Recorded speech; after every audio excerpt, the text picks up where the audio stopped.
Kenavo, les chercheurs d'or, les chercheurs d'actions, les investisseurs, les traders, bonjour à tous et à toutes.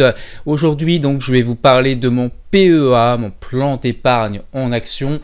Donc je rappelle que c'est un des rares, on va dire, derniers paradis fiscaux, puisqu'on n'a pas de fiscalité sur le PEA. La seule chose qu'on a, c'est au bout de 5 ans, si on commence à faire des retraits, vous allez devoir payer les prélèvements sociaux, et ils ne sont pas donnés, les prélèvements sociaux, on va pas se le cacher.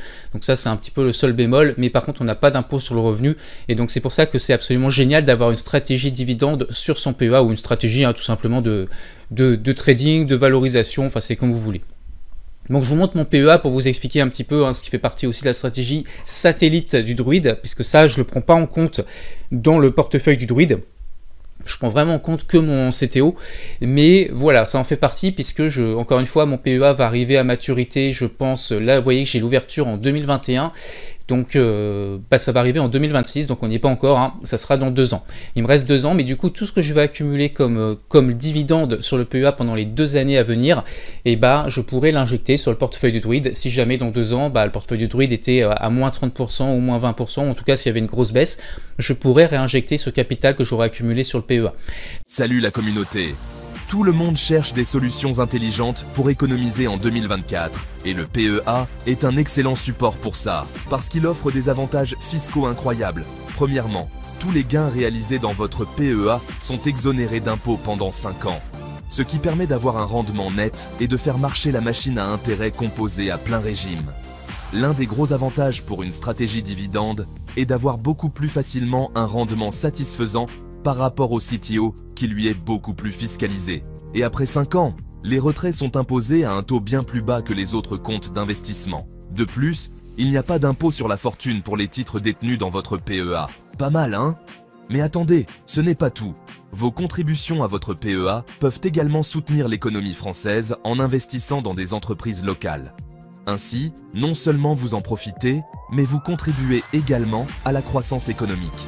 Donc on est parti, je commence juste par vous présenter, je vais vous montrer après aussi ce que j'ai concrétisé, parce que j'ai quand même une plus-value sur l'année. Le but de ce PEA, c'est d'être du buy and hold. Pour le coup, là, vous voyez de temps en temps sur le portefeuille du Druide, il y a des valeurs où je peux prendre des plus-values. Je fais un petit mix entre investisseurs, mais quand je vois qu'une ligne commence à bien se valoriser ou que le marché me paraît assez haut, je prends des plus-values de temps en temps. Là, sur ce PEA, je ne prends pas de plus-value sur le principe, même si vous allez voir, j'en ai concrétisé, mais c'est pour d'autres raisons. Ces valeurs, elles sont vraiment là pour le principe, pour le long terme. Donc vous voyez que j'ai une très grosse ligne de Total Energy. Pourquoi? Parce que déjà j'adore la valeur. C'est un mastodonte du CAC 40. Je crois que je vous avais fait une vidéo sur la chaîne pour vous la présenter. Et en plus de ça, elle verse des dividendes trimestriels. Et ça, j'aime beaucoup parce que moi, mes revenus de SCPI qui servent aussi au portefeuille du Druide, c'est trimestriel ou mensuel, ça dépend. Mais la plupart du temps, c'est trimestriel. Donc ça me permet d'avoir des dividendes qui tombent assez régulièrement, un petit peu comme des loyers, comme si j'avais un bien immobilier qui me rapportait des loyers. Donc ça, j'aime beaucoup. Donc là je suis en moins-value. En fait les plus-values et moins-values, on s'en moque un petit peu parce que encore une fois c'est du long terme, de temps en temps ça va baisser beaucoup, de temps en temps ça montera beaucoup, ça n'a pas d'importance pour moi, ce qui compte c'est les dividendes. Je ne sais pas quel est le rendement moyen de ce portefeuille, mais franchement ça dépasse les 5% parce que déjà AXA et Amundi je suis à plus de 6%, Total Energy je suis à 5% au moins, et j'ai quand même la plus grosse somme investie dessus, donc voilà. Eiffage, Melexis, elles ont une forte croissance du dividende, je dois être à 4,20 ou 4,5% sur les deux, mais avec une forte croissance du dividende, c'est-à-dire que dans 10 ans, je serai à plus de 10% de rendement si ça continue comme ça. Donc voilà, le rendement moyen en plus du PEA, en plus de ne pas avoir de fiscalité, c'est qu'il est assez élevé, mine de rien.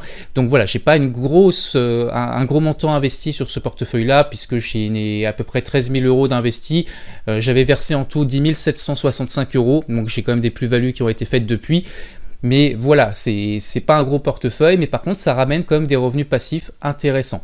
Vous voyez que j'ai AXA dont je vous ai parlé sur la chaîne, si vous regardez les shorts, qui s'est beaucoup valorisé, donc vous voyez que quand on a une plus-value comme ça donne envie presque de la concrétiser, d'en racheter plus bas, mais là du coup on n'est plus sur une stratégie de dividende, mais plutôt sur une stratégie de prise de bénéfices, entre guillemets de semi-trading.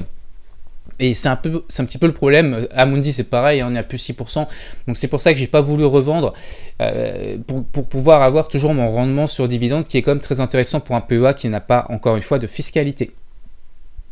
Donc voilà, donc AXA c'est très connu, j'en parle pas, Mundi c'est très connu, hein. C'est là que vous pouvez acheter vos ETF, etc. Eiffage c'est une grosse boîte du CAC 40 aussi, je crois, qui est dans la construction, mais qui a une activité relativement diversifiée.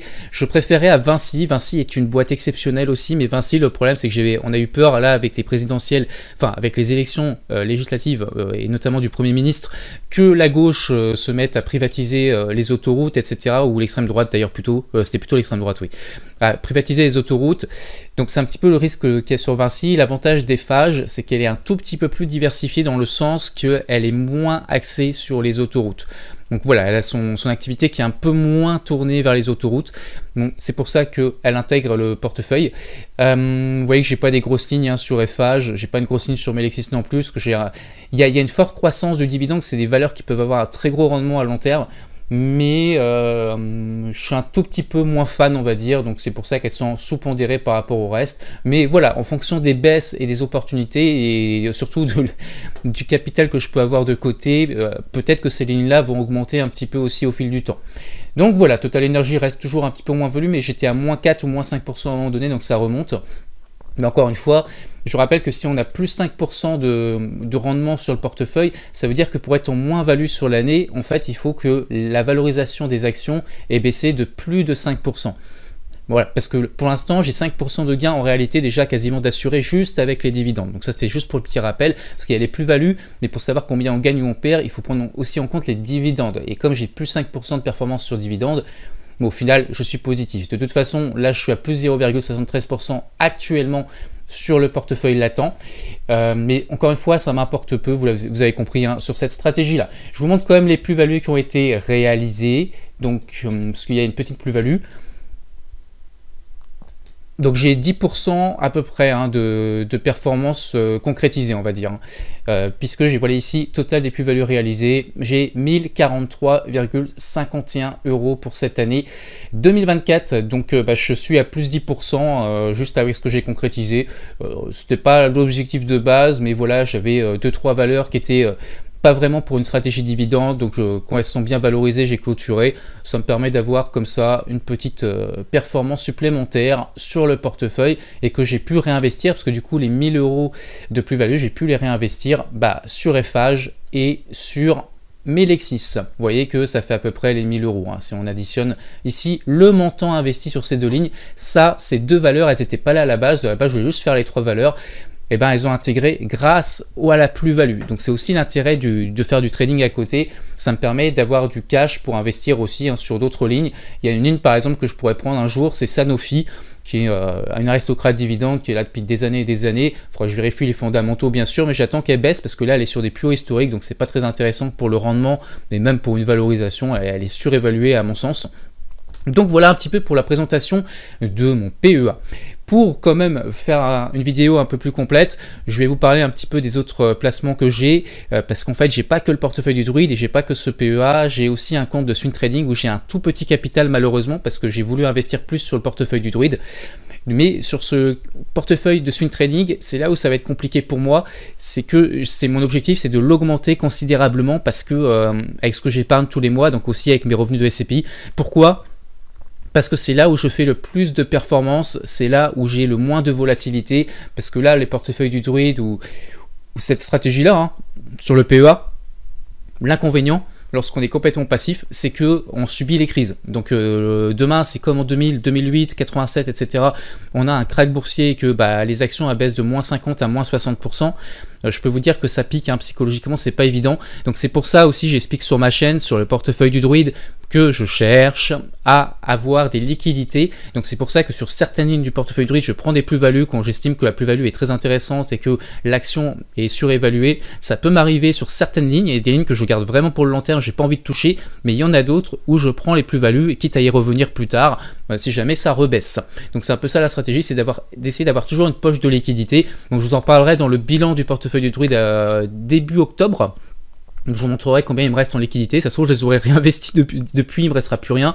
Mais voilà, j'ai pu dégager comme ça un peu de liquidité. Là, j'ai une valeur que je compte revendre bientôt. Si elle atteint mon objectif de gain, parce que pour l'instant, elle n'a pas encore atteint. Remarquez, si, peut-être que je vais vous en parler très très bientôt. D'ailleurs, peut-être que je vous en aurais déjà parlé. C'est Accenture. Donc vous verrez sur la chaîne, ou peut-être que vous avez déjà une vidéo sur la prise de bénéfices sur Accenture, parce que c'est possible au moment où je tourne cette vidéo que je prenne les bénéfices dès lundi. Là, on est samedi. Donc bah voilà, dès que ça rouvre lundi, si ça part baisser beaucoup, je vais prendre les plus-values. Si ça a baissé de manière significative, par contre, je resterai un peu plus long terme dessus pour atteindre mon objectif de gain de départ. Voilà, donc je vous en parlerai, je ferai une vidéo spéciale hein, pour Accenture. J'avais déjà pris un gain partiel hein, si vous regardez les shorts, mais il me reste encore des gains à prendre dessus. Voilà pour la petite histoire, donc ça va dégager une poche de liquidité. Pour l'autre information, on arrive là sur la période dégueulasse des putains d'impositions, taxes foncières, impôt sur le revenu tout simplement. En plus je suis micro-entrepreneur, donc j'ai aussi une taxe sur mon activité. Je sais même pas comment je vais tout payer, parce que le problème c'est que tout ce que j'épargne, moi je le réinvestis le plus possible en bourse, mais du coup j'essaye de prévoir quand même pour tout ça, pour les impôts etc, mais je pense que je calcule pas ça de manière précise, et en plus des fois je suis assez surpris de l'augmentation des impôts, et je m'attends pas à payer autant d'impôts, et voilà, là c'est la période qui pique, donc j'arrive pas trop à dégager là une poche de liquidité, déjà pour augmenter mon compte de swing trading, qui est trop petit, et même pour le portefeuille du Druide, avoir aussi une réserve pour le jour où ça va vraiment baisser beaucoup sur les marchés, pour pouvoir en profiter et pour pouvoir du coup sur le long terme générer de la performance. Donc voilà un petit peu pour ce petit bilan PEA, et vous en dire un petit peu plus hein, sur l'ensemble de mes comptes. J'ai aussi bien sûr 2 assurances vie de mémoire. Et enfin, la petite surprise du Druide, c'est que j'ai un compte en Suisse, un CTO chez Swissquote, si je ne dis pas de bêtises, où dedans j'ai un portefeuille qui s'appelle le portefeuille Black Swan de Cédric Froment, qui vient de notre école en ligne.